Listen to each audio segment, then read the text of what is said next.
Thank you, Reinhard, for answering those three questions so succinctly. So perhaps now we could spend a few minutes to reflect about narrative practice. Have you got any thought on this? Yeah, I'm coming more to the idea that I would actually like to talk about narrative collaborative practice, because I think in some sense my idea of my role as a coach is changing in some sense. So I play a more active part as a co-creator of the reality, our common reality. So that's one coachee and myself. I mean, I'm often also, I have some reflections which I would like to share. So I function as a kind of witness of what is being said by the coachee, and I try to resonate and try to maybe also paraphrase some passages of what is said and how they affect my thinking. So in that sense, I would say that there are moments of symmetry, so balance. In the old traditional way of coaching, like it's also maybe in psychotherapy, there's an asymmetric relationship normally. So it's the coachee or the person who goes to a therapist, who would be the one who has a problem or who would like to develop something new. And I would like to change this perspective and say that we are both experts in our lives and we could share this. And I think this position comes even more clearly into life when I work with groups. So in groups we are actually co-creators of a reality which we try to unfold in collaboration. So it's actually a kind of community of practice where we try to unfold new ideas. And I think of course we make meaning of things that are said in different ways, because we have our own biography, we have our own personal aspirations and goals and things like this. And our life is based on different values in some sense. But I think what is really good in our times is to really, there's no really truth anymore. So, I mean, we need orientation in some sense. And there's no big boss who is telling you what to do. So you actually have to build up your reality and develop your social reality and your work reality and your subjective reality and renew it all the time. So in that sense, where do you get inspiration from? I think this would be from other people. So, I mean, we learn a lot from looking at films. In films, we see also stories told. I mean, if you are getting a divorce, for example, let's take this. Yeah, we hope not. But I mean, you have seen maybe 50 divorces in films, or you have read it in books, you have seen it in journals. And I mean, if you are suddenly in this situation, then you would have some kind of ideas.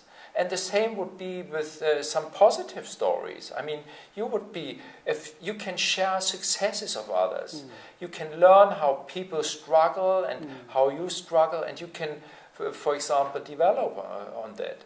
So I could tell you a small episode of the group coaching I have done. There was it was a coaching where I coached young sport athletes, which go to a specific special high school where they can integrate their career and their education and their private life, hopefully in a better way. And this girl said, I need that my trainer tells me that I am a big talent.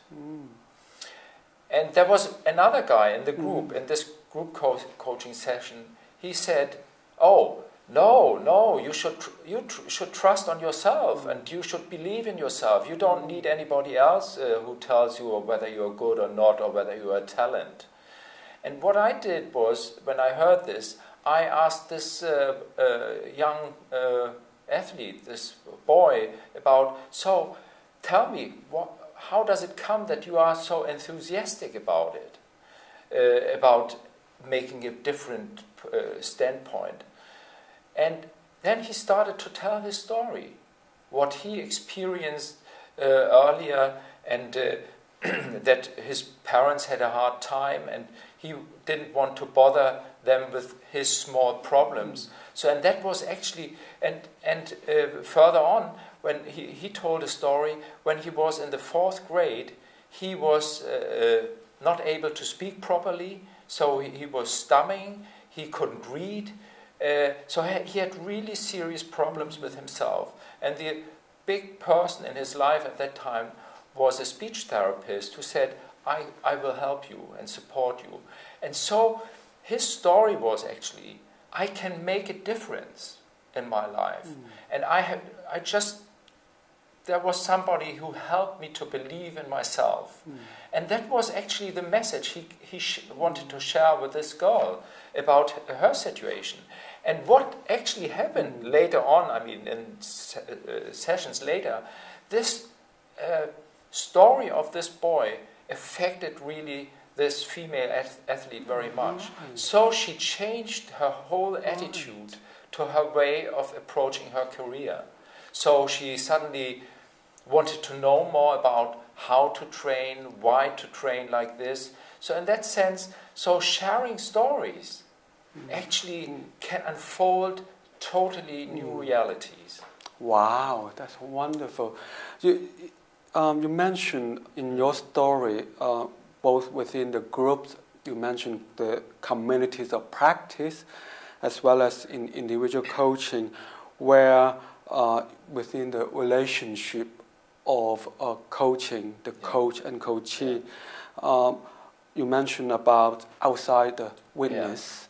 So could you tell me the meaning of the witness within this relationship of coaching? Yeah, I think my term, which I started to use very much, is that you are a generous listener. So you listen in a way that you are, so it's totally different than if you have an argument. So you don't want to put something and have an argument. You would be generous in that way that you try to reflect on when somebody says, so if I'm the coach and you say something, I would reflect on, if I'm this generous listener or a witness of what is said, I would reflect on how this could affect my own life. Sometimes in this situation. And I mean, if it's a group situation, I would encourage others to really to be this generous listener. So, because what actually happens, we live in a world of multiversality. I'm telling you, of many different possible realities, which are working for people in different ways. So, and I think the way we can develop is to share these differences and to appreciate these differences. Because, I mean, often when we have a normal life, we are very afraid of being different, of accepting people who are different. And I think in a really well done coaching session, I think it's actually the great moments come when you appreciate the difference. And this actually happened in this case I just were talking about. I mean, there was clear a fundamental difference. But, you know, the people, the coachees in this group, they were prepared to listen to each other. And they were prepared to learn from each other. Yeah, so the female athlete, on listening to the stories, she herself become inspired as well. Yeah, right. So this inspiration, being inspired by the other, by this way of retelling the story. I mean, when you are a witness of somebody else, you retell the stories from your perspective. You don't judge it. It's not a feedback, oh, this was a good story or bad story. No, it's more like that you reflect on how this story affects you in your way of acting, in your way of your convictions about things. So I think this is the central thing of being a witness of somebody else or a generous listener. That's powerful. Thank you for that.